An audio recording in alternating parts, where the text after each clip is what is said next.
The business taxation in Indaba will take place on the 8th of June 2017 and will cover topics such as the National Tax Policy Framework, an address that will cover government's role in taxation and its policy formulation. There will also be a presentation that will unpack capital gains taxes and how this tax will affect various industries. According to the Chief Executive Officer of the Federation of Swaziland Employers and Chamber of Commerce, the objective of the Indaba is to provide a platform for businesses and stakeholders across Swaziland's taxation landscape to discuss pertinent tax issues. It's going to cover the topics that are about presumptive tax for SMEs, what are the advantages and disadvantages if there are any. And then the whole national tax policy making framework would like most of our business to understand, because rather than go to be reactive, for so when they get into the city, would like people to be aware of what is happening around the tax space. We know tax is a product of how well businesses are doing. The better the business is doing, the more tax that government will get as well. So really, if you are earlier on when we discussed this, we did say business people want to pay to Caesar what belongs to Caesar, but they need to understand why they are paying what they need to pay. So any developments and any changes, either in the law, processes, and anything, it is only fair because babe aware of what is happening around them.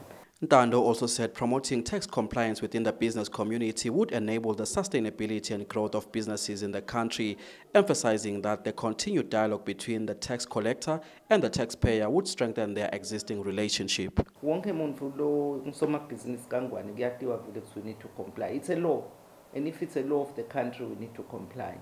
The extent to which we comply or not comply, it's actually if you want laba how many of the business community people are complying to it.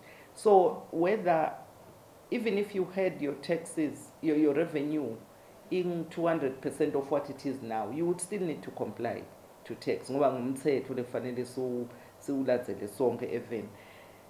The issue amendment yale legislation, we had kutaba section the kulumisa issues a presumptive tax for SMEs. For us, the interest is, would like to know what is that about and what will it mean to SMEs. We are aware also the poor compliance in SME. So we also understand maybe government is trying to say to lessen the burden on SMEs. Asebafakele section the kuluma presumptive tax for SMEs. So we'd like to understand the advantages and disadvantages of that. The Federation of Swaziland Employers and Chamber of Commerce, that stands as the voice of business in Swaziland, although comprising of elite members of the business community, the body will, through the upcoming taxation in Indaba, look out for the interest of small and medium enterprises in the country, with premium focus given on the presumptive tax principle for SMEs and how it will affect small businesses. For Swazi TV News, I'm John Perez with LinkedIn Gule, Emafini.